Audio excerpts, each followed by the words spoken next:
Алматыда тозығы жеткен тұрғын үйлерді жаңарту жұмыстары жалғасып жатыр. 2030 жылға дейін қаладағы жүздеген ескі және сейсмикалық тұрғыдан қауіпті үй кезең-кезеңмен сүріліп, олардың орнына жаңа баспаналар бой көтереді.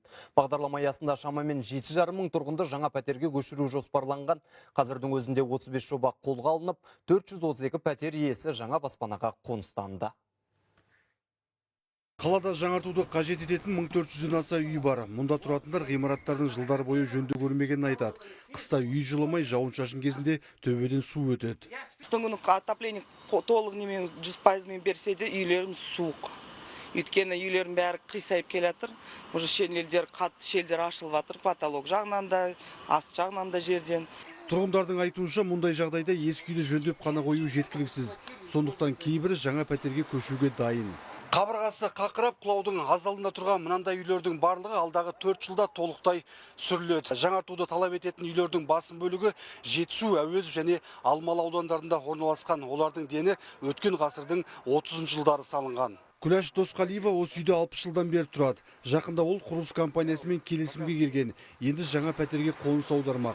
Мысалы 60 болса, олар где-то 75-80-ге береді екен, 80-дей пол үшт береді екен. Бірақ оған ештеме қоспайсыз деді. Сосын бізге черновой бермейді екен. Бізге мынандай уже готовый береді деді. Жауапты мамандардың айтуынша, тұрғындарға баспанамен қамтамасыз етудің 3 нұсқасы ұсынылады. В рамках программы реновации. Қоныс аудару бойынша тұрғындарға 3 нұсқа ұсынылады. Біріншісі бөлме санына қарай жаңа пәтерге айырбастау. Екіншісі жаңа үй салынып біткенше уақытша баспанамен қамтылып, кейін сол жерден дәл сонда басқа пәтер беріледі. Үшінші нұсқа мүлік иесі тұрғын үйді нарықтық бағамен инвесторға саталады. Жыл басынан бері реновация бағдарламасы бойынша 432 пәтер иесі жаңа үйге қоныстанған.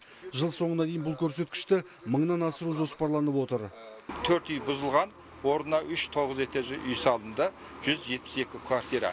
Енді план бойынша 3-ші ретте тағы да біз 6 үйді бұзамыз, орнына 6 жаңадан 9 қабатты үй салынады. Жалпы тұрғын үйді жаңарту бағдарламасына 1930-1980 жылдары салынған.